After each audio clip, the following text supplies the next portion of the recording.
মূল কাজটা যেটা উনি করছেন সেটা হচ্ছে বাংলাদেশকে পুরো বিশ্বের কাছে তুলে ধরছেন অ্যাজ এ ম্যানুফ্যাকচারিং হাব, এবং এই বাংলাদেশকে যাতে একটা এই রিজনের জন্য একটা বড় ম্যানুফ্যাকচারিং হাব হিসেবে এমার্জ করে, সেই জন্য যত ধরনের পলিসি নেওয়া দরকার, যত ধরনের রিফর্ম নেওয়া দরকার সেটা নেওয়া হচ্ছে।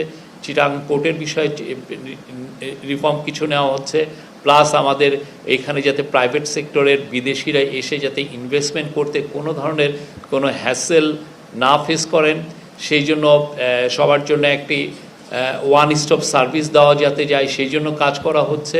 এবং সেই অনুযায়ী অন্যান্য যতগুলো পলিসি সাপোর্ট থাকে, সেটা এনবিআরের হোক, সেন্ট্রাল ব্যাংকের হোক, সবগুলো পলিসি সাপোর্ট একই সাথে অ্যাটিউন করে যাতে আমরা ফরেন ডাইরেক্ট ইনভেস্টমেন্ট আনতে পারি। এটার মূল লক্ষ্য হচ্ছে যে বাংলাদেশে প্রচুর জব তৈরি করা এবং বাংলাদেশের ইকোনমিক গ্রোথকে নতুন স্কেলে নিয়ে যাওয়া, নতুন উচ্চতায় নিয়ে যাওয়া। তো পুরো ভিজিটটা এটা একটা ফোকাস থাকবে। উনি প্রথমে 26 তারিখে যাচ্ছেন, যাওয়ার পরে 27 তারিখে বোয়াও ফোরামে উনি জয়েন করবেন। ওই বোয়াও ফোরামের সাইড লাইনে কিছু বিদেশি, অন্যান্য বিদেশ থেকে যারা অন্যান্য বড় বড় কান্ট্রি থেকে যারা আসছেন তাদের সাথেও কিছু ইম্পর্টেন্ট মিটিং হওয়ার একটা সম্ভাবনা আছে। এবং তারপরে 28 তারিখে বেইজিংয়ে উনি ফিরে আসবেন। 28 তারিখে বেইজিংয়ে ওনার মিটিংগুলো, বেশিরভাগ যেগুলো বায়োলেটারাল মিটিংগুলো, তো সেইখানেই অনেকগুলো ইনভেস্টরের সাথে মিটিং হবে। এবং এটার কিছুটা আউটলাইন কয়েকদিন আগে আমাদের executive chairman of BIDA Ashik Chowdhury জানিয়েছেন।